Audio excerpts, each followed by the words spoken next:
The phone vibrated on the polished mahogany desk, a brief tremor cutting through the sterile stillness of the boardroom like a whisper of fate. Alexander Grant, 38 years old, architect of a billion-dollar empire, the man Forbes had once dubbed the Ice King of Wall Street, glanced at the screen. Unknown number. He normally wouldn't have answered. He despised unfiltered contact. His life was measured, scheduled to the second, each call vetted by at least 2 assistants. But something about this moment, perhaps the monotony of yet another afternoon signing off on acquisitions that no longer thrilled him, compelled him to pick up. Alexander Grant speaking. A pause. Then a child's voice. Fragile, trembling. "Dad? Is that you?" Everything stopped. The crystal tumbler slipped from his hand, hitting the floor with a violent crack, shards scattering across marble like fractured expectations. His breath caught somewhere between disbelief and something he hadn't felt in years. Fear. I'm sorry, who is this?" The voice on the other end quivered, but grew more insistent. "It's me, Miguel. I'm 6. My teacher said I should call you. Mommy didn't come to pick me up. She's in the hospital." Time distorted. His razor-sharp mind, trained to deconstruct mergers and annihilate adversaries, fumbled to comprehend a single, devastating syllable. Dad. Miguel. The name spilled from his lips like an ancient incantation, a ghost from a past he'd buried deep. Louisa. Paris. 6 years ago. Nights of poetry and jazz, of stolen kisses under cathedral lights, of conversations that danced between philosophy and dreams. She had vanished without a goodbye. No trace, no forwarding number. He had searched, for a time, but duty, family, and legacy had swallowed him whole. And now this. He didn't speak, he couldn't, but his body moved. Grabbing his coat and keys, he was already heading for the elevator, phone pressed to his ear. "Miguel, stay where you are. I'm coming." The Bentley roared through city traffic like a charging beast, luxury wrapped in desperation. His hands gripped the wheel until his knuckles turned ghostly white. He wasn't just racing toward a child, he was hurtling into a reckoning. He replayed the voice again and again in his head. Dad. He wasn't a father. Not officially. Not legally. Not even mentally. And yet he was. Visions of Louisa assaulted him like a film reel rewound too fast. Her emerald pendant, her laugh, half defiant, half sensual. The way she had once whispered, "If we ever had a child, I'd name him something strong, like Miguel." He hadn't remembered that until now. And then the memory that clarified everything. The phone call from his father that last night in Paris. Cold, calculated. "It's time to end this fantasy, Alexander.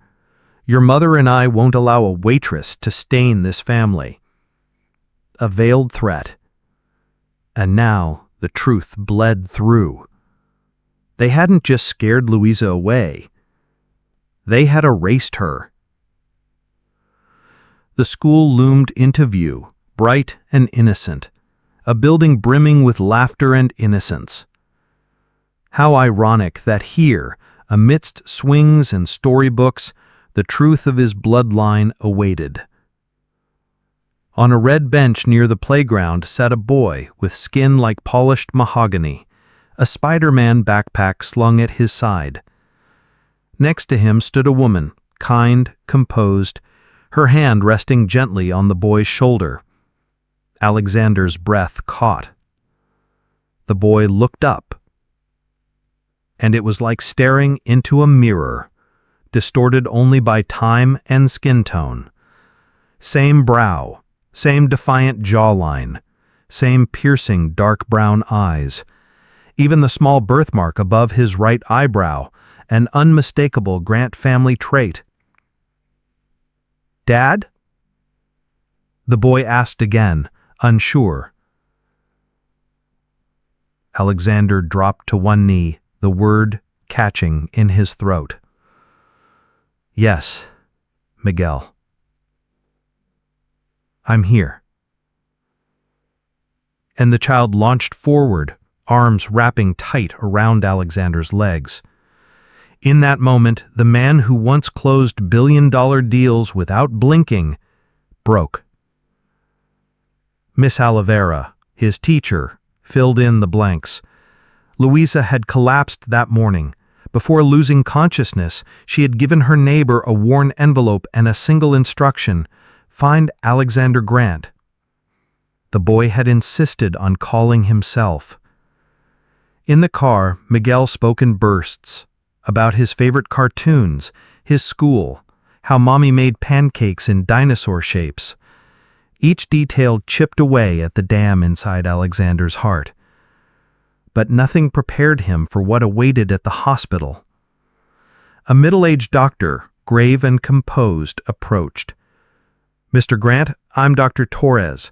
Miguel's mother is in the ICU." "How is she?" he asked, voice barely more than a rasp. "Stable, but critical. Acute leukemia. She refused treatment for almost a year. By the time she came to us, it was nearly too late." "Then do whatever you must. Spare no cost." "She needs a bone marrow transplant, urgently." "The best donor would be a first-degree relative." Silence. And then a lightning realization. Miguel. "Yes," Dr. Torres nodded, "but we need legal guardianship authorization. I'm his father." She hesitated. "Legally, there is no record of that." That changed within hours. Alexander summoned Juliana Farrows, his personal attorney and one of the sharpest legal minds in the country. She arrived in gray silk and courtroom fury, arranging emergency paternity testing and filing motions that tore through judicial red tape like fire through paper. When the DNA test came back positive, no one blinked. The resemblance was irrefutable. But Alexander still insisted. He wanted everything official. He wanted the world to know. That night, while Miguel recovered from the marrow extraction, his tiny frame curled under a blanket of superhero sheets, Alexander sat by Luisa's bedside. She looked ethereal, pale, as if life itself was retreating from her. A nurse handed him an envelope. She kept this by her bedside. Inside, letters never sent, photos of a newborn Miguel, and one final note written in the delicate looping hand he remembered. "After your father paid me to disappear, I knew our child would never be seen as worthy. When your mother told me that a mixed-raced boy could never be heir to the Grant name, I realized they would never stop trying to erase us."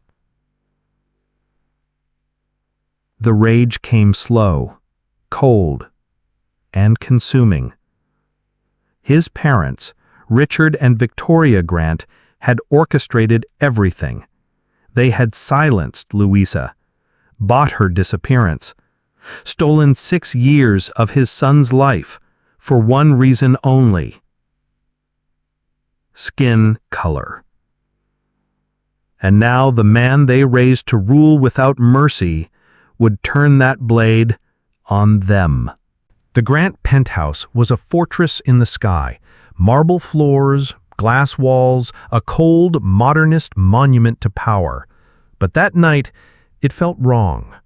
Alexander stepped inside with Miguel at his side, and the silence of the place echoed like judgment. "Is this your house, Dad?" the boy asked, eyes wide as he looked out over the glittering skyline. "Yes," Alexander replied, kneeling beside him. "But it's too cold for you, isn't it? We'll make it warmer, more colorful, I promise." He ordered dinner, real food, not catered truffles, and watched Miguel fall asleep in front of the television, Spider-Man clutched to his chest. Then the phone rang.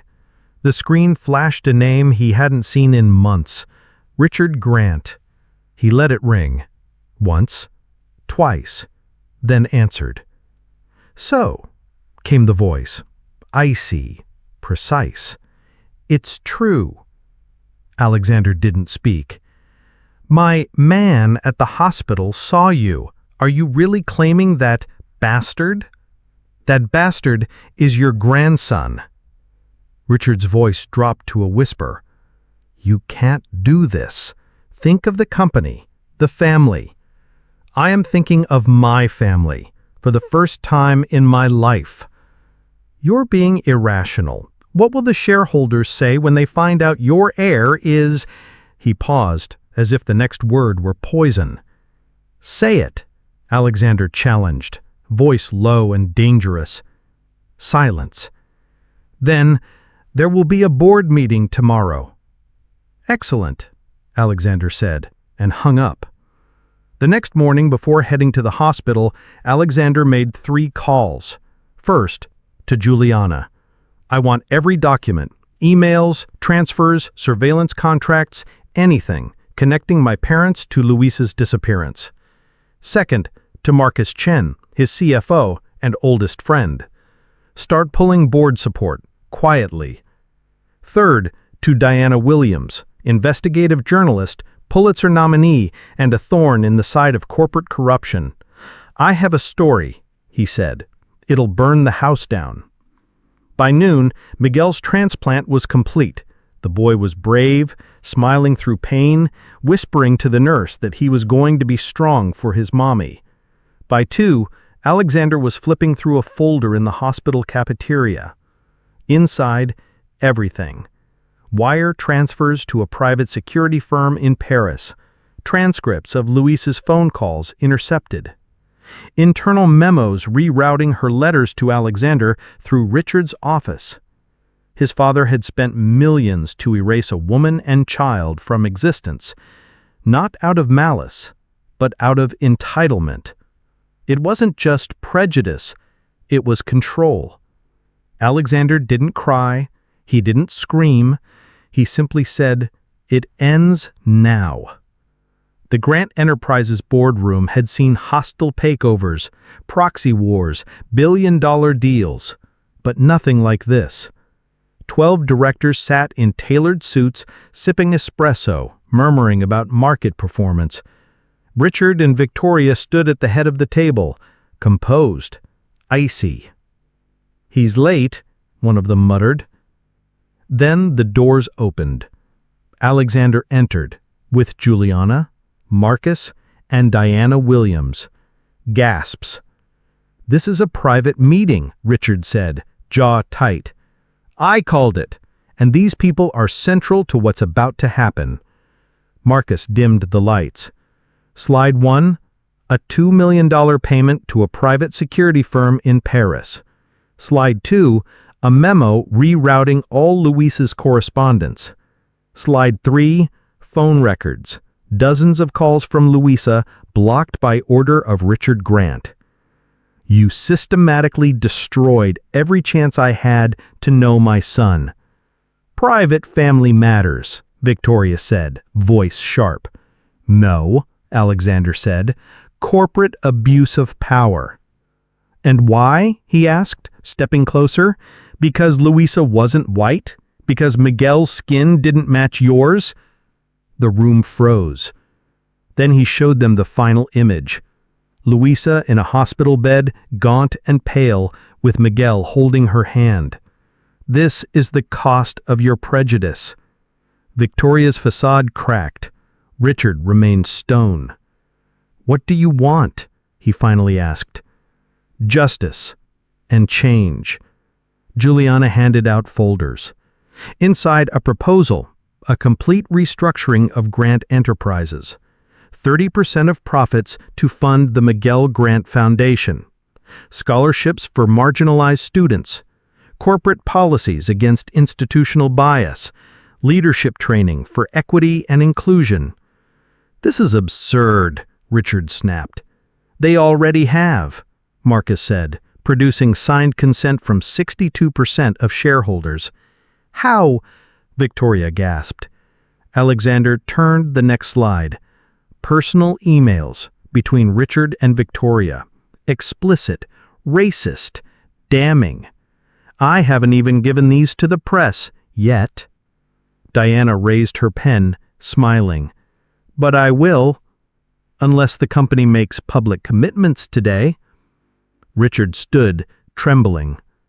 "You would destroy your own family?" "You destroyed it. I'm just cleaning up the mess." He slid the final paper across the table. "Your resignation, effective immediately. You'll keep your shares without voting power. Same goes for you, Mother." Victoria paled. "And if we refuse?" Alexander's voice was almost tender. "Then tomorrow the world will know what kind of people raised me." That night, back at the hospital, Miguel asked, "Will Mommy get better?" "She's fighting," Alexander whispered, "and you helped her." The next morning, the world changed. Headlines exploded. The black son of a billionaire heir and the prejudice that almost killed his mother. Grant Empire shaken by scandal, reformed by bloodline revelation. But Alexander didn't care about the press. He was watching Miguel draw a picture.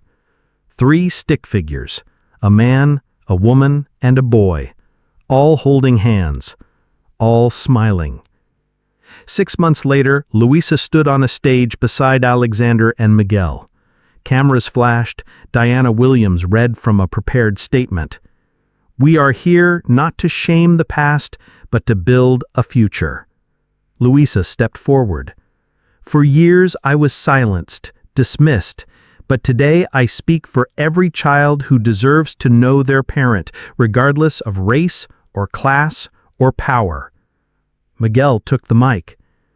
"It's like when you find a missing piece of your puzzle, then you can finally see the whole picture."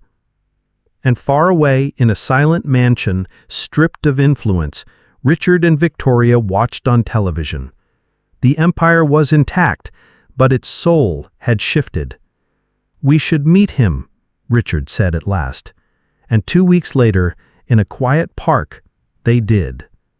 Victoria cried when she saw Miguel up close. "He plays chess, beats me half the time," Alexander said. Richard kneeled down.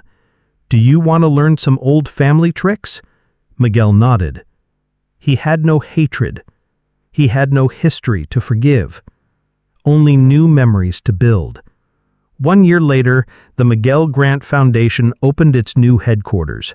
At the entrance, a plaque read, "Prejudice almost stole this boy's father, but truth found its way and love prevailed." In the garden, Alexander helped Miguel ride a bike. Luisa laughed from a bench, watching them. Sometimes she thought, it takes a crisis to reveal the truth. Diana agreed. "Justice," she said, "isn't just exposing darkness. It's choosing to build light." It had been a year since that trembling voice called Alexander Grant Dad. 12 months since a 6-year-old boy unknowingly detonated the very foundation of one of the most powerful family dynasties in the country. What began as a whispered plea from a frightened child had become a revolution. Not the kind fought in streets with banners and fists, but the quiet, unrelenting kind that rewrites history, one truth at a time. The Grant name still carried weight, but not the same weight it once had. Where it had once meant control, legacy, and aristocratic superiority, it now meant something else: accountability, evolution, redemption. The new Grant Enterprises had more women on its board than ever before. 2 directors were black, 3 LGBTQ+, 1 a former whistleblower from another Fortune 500 firm. The company's PR campaign, crafted not by ad agencies, but by survivors of corporate silencing, wasn't just praised. It was studied in universities as a case of modern ethical turnaround. And leading it all was Alexander Grant, no longer the Ice King of Wall Street, now something infinitely rarer, a billionaire with a conscience. But the world didn't change quietly. There were lawsuits, whispers in elite circles, private clubs that revoked membership, investors who threatened to pull out. Some tried to paint Alexander as weak, emotional, unfit to lead, but he didn't flinch, because every time he walked through the door at home and heard "Hi, Dad," from a child who used to cry himself to sleep, not knowing why his mother looked so sad, he remembered exactly why he fought. Louisa's recovery was long, grueling, but successful. Chemotherapy, pain, isolation, and then strength. Her hair began to grow back. Her smile returned. Her laugh, so rare, so musical, echoed in the halls of Alexander's once sterile penthouse. Now it smelled of fresh coffee and crayons. Books were stacked on the floor. Toys spilled out of cabinets. On one wall, Miguel's drawings, and in the center, a framed photo. Alexander, Louisa, and Miguel on the day they opened the foundation. 3 people who had every reason to hate the world, but chose to change it instead. And what of Richard and Victoria? They kept their money, but lost everything else. Their social calendar dried up. Old allies stopped returning calls. Their names, once golden, became symbols of outdated prejudice, symbols of a generation that clung to power by smothering the inconvenient truth of love that crossed color lines. They never went to prison, but their exile was quieter, crueler. They were remembered, not as empire builders, but as the architects of silence. One rainy afternoon, months after the press had moved on, Richard invited Alexander to lunch, to talk. They sat across from each other in a quiet restaurant. No reporters, no cameras. Just a father and a son with too much history and not enough time. "I was trying to protect you," Richard said eventually. "No," Alexander replied calmly. "You were trying to protect your idea of who I was supposed to be." A pause. Then Alexander leaned forward. "You didn't just rob me of 6 years with my son. You robbed him of having a grandfather."